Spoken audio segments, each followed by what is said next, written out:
সশস্ত্র বাহিনী দিবসে সর্বসাধারণের জন্য সদরঘাটে উন্মুক্ত করা হয় নৌজাহাজ। বৃহস্পতিবার বেলা 2টার দিকে নৌবাহিনীর জাহাজটি সর্বসাধারণের জন্য পরিদর্শনের উন্মুক্ত করা হয়, যা পরিদর্শনের সময় শেষ হয় সূর্য অস্ত পর্যন্ত। প্রদর্শনীরা জানান, মহান মুক্তিযুদ্ধের সময় নৌবাহিনী দেশের জন্য যে ভূমিকা পালন করেছিল সেগুলো আমরা কাছ থেকে দেখিনি। আজ নৌবাহিনীর জাহাজটি উন্মুক্ত করায় আমরা দেখলাম তাদের জীবনযাপন ও শত্রুদের হাত থেকে আমাদের সমুদ্র সীমা কিভাবে রক্ষা করে। এ সময় তারা আনন্দ প্রকাশ করেন।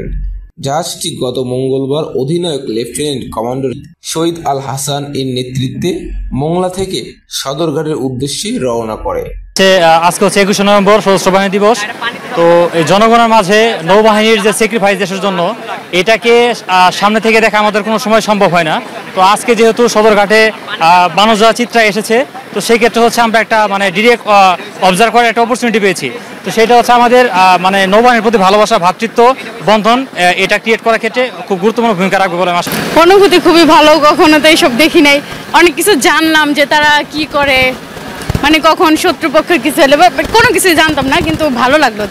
অ্যাকচুয়ালি হচ্ছে আমি জিনিসটা হঠাৎ কালকে জানতে পারি এফবি থেকে, যখন ফেসবুক স্ক্রলিং করতেছি তখন হয়তো একটা স্টোরি আমার সামনে আসছিল। আসার পর আমি ওটা যে অফিসিয়াল পেজ আছে ওটা থেকে আমি দেখছিলাম যে চাঁদপুর, বরিশাল, এরপর হচ্ছে ঢাকা সদরঘাট, বানজার যে ইগুলো আছে, নৌবাহিনীর বহরে যে যুদ্ধ জাহাজগুলো সংযুক্ত আছে, ওগুলো সবার জন্য আজকে সশস্ত্র বাহিনী দিবস উপলক্ষে সংযুক্ত।